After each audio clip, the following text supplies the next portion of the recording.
संत तुकाराम महाराजांच्या वृक्षवल्ली आम्हा सोयरे वनचरे या अभंगातल्या ओळी सार्थ ठरवत पुण्याचे फक्त 4थीपर्यंत शिकलेले डॉक्टर महेंद्र वसंतराव घागरे हे ज्येष्ठ नागरिक वयाच्या 66व्या वर्षी आपलं राज्य आणि देशभरामध्ये वृक्ष लागवड, वृक्ष संगोपन आणि पर्यावरण संरक्षणासाठी वन मॅन आर्मी म्हणून काम करत आहेत.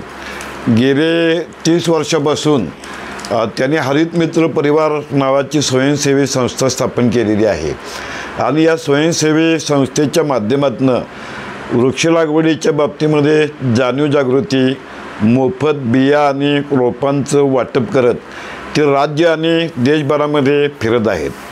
वास्तविक महेंद्र घागरे हे एक विद्यार्थी दशेमध्ये एक दंगेखोर आणि हूड अशा प्रकारचे विद्यार्थी होते.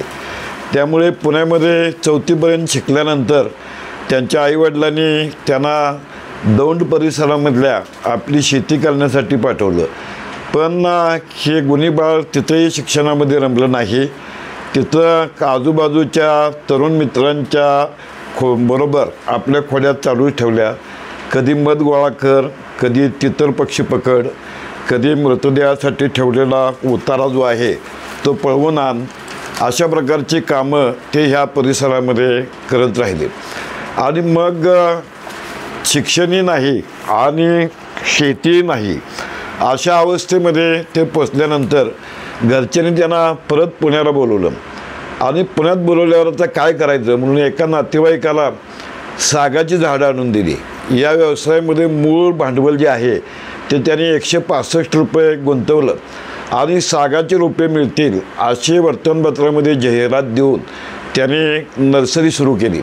आता ही नर्सरी 2 शाळांच्या मधल्या जागेमध्ये 2-2.5 एकर जागेमध्ये उभारलेली होती. सुरुवातीला गिराईक मिळत नाही म्हटल्यानंतर त्यांनी जाहिरात केली, यावर्षी रोपे घ्या आणि पुढच्या वर्षी पैसे द्या.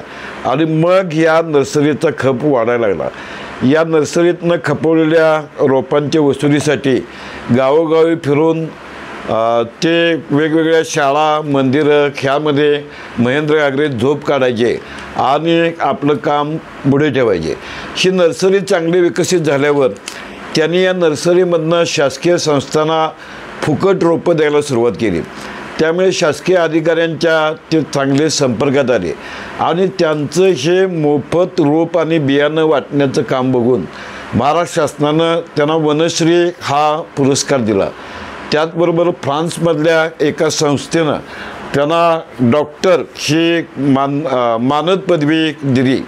म्हणजे सुरुवातीच्या काळामध्ये व्यवसायामध्ये शेअर मार्केटमध्ये सेट झाल्यानंतर त्यांच्या असं लक्षात आलं की आयुष्यामध्ये केवळ पैसा मिळवणं हे ध्येय काही उपयोगाचं नाही आणि म्हणून त्यांनी सामाजिक कामाला सुरुवात केली. हे सामाजिक कामाला सुरुवात करताना प्रामुख्यानं महाविद्यालयीन युवक हा त्यांनी आपल्या कामाचा केंद्रबिंदू ठेवल्यामुळे पुणे विद्यापीठ, शिवाजी विद्यापीठ, सोलापूर विद्यापीठ, नागपूर विद्यापीठ यातल्या राष्ट्रीय सेवांच्या शिबिरामधनं ते सातत्यानं भाषणं करत राहिले. ते सिनेट सदस्य देखील होते. आणि मग मुलांच्या समोर बोलताना झाडं जगवण्याबरोबरच आयुष्याचं नियोजन कसं करायचं अशा विषयांची त्यांनी मांडणी करायला सुरुवात केली. पर्यावरणामध्ये झाडांचं महत्त्व काय आहे, गवताचं महत्त्व काय आहे, वनस्पतींचं महत्त्व काय आहे हे सांगताना त्यांनी स्थापन केलेल्या हरित मित्र परिवार या स्वयंसेवी संस्थेला राज्याबरोबरच गुजरात, बिहार, हैदराबाद या ठिकाणाहूनही निमंत्रणं यायला लागली.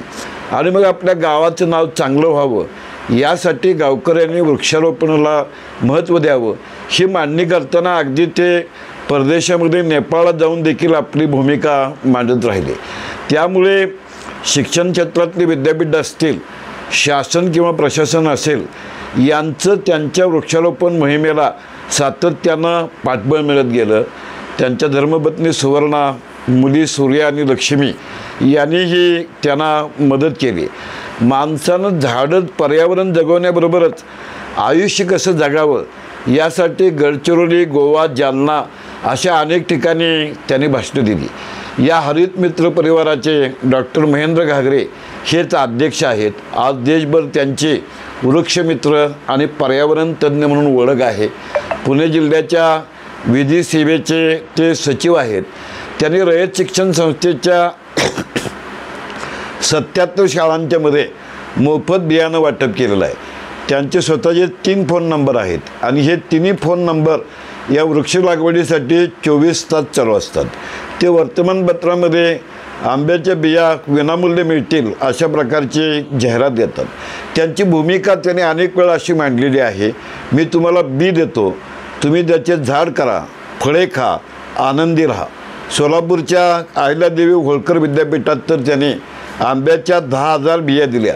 आपल्या चळवळीमध्ये सातत्यानं ते लोकसहभाग घेतात आणि लोकांना एक तरी बीज लावा, तुम्ही सज्जनानो सुधारील जीवन धरणीचे असं सांगत राहतात.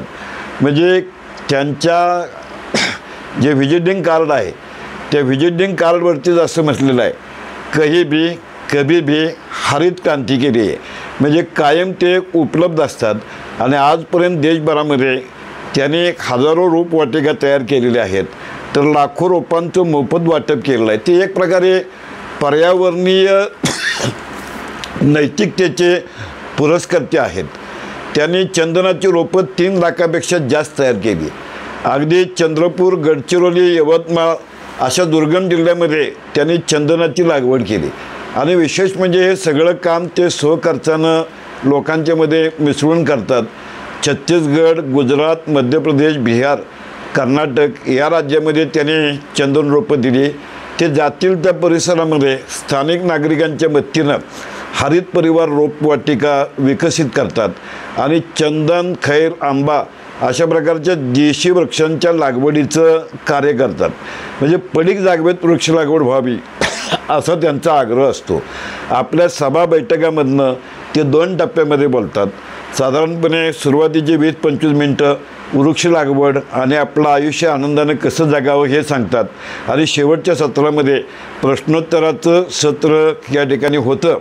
म्हणजे आनंदाच्या क्षणी झाड लावा. तुमच्या लग्नाचा वाढदिवस असेल, तुमचा वाढदिवस असेल, तुमच्या घरात कोणाला तरी परीक्षेत यश मिळालं असेल, त्यावेळेला झाडे लावा हे सातत्यानं सांगत राहतात. कारण झाडं पर्यावरणाचा समतोल राखतात. अलीकडच्या काळामध्ये कष्टातून कमवली पर्यावरण श्रीमंती आणि जगण्यापेक्षा मरण्याचा खर्च मोठा या 2 विषयावरती महाराष्ट्रभर वेगवेगळ्या शिक्षण संस्थांच्यामध्ये कोणत्याही प्रकारचं मानधन न घेता डॉक्टर महेंद्र वसंतराव घागरे हा औपचारिकदृष्ट्या अल्पशिक्षित माणूस वृक्ष लागवड आणि पर्यावरण संरक्षण या बाबतीमध्ये मोलाची कामगिरी बजावत आहे.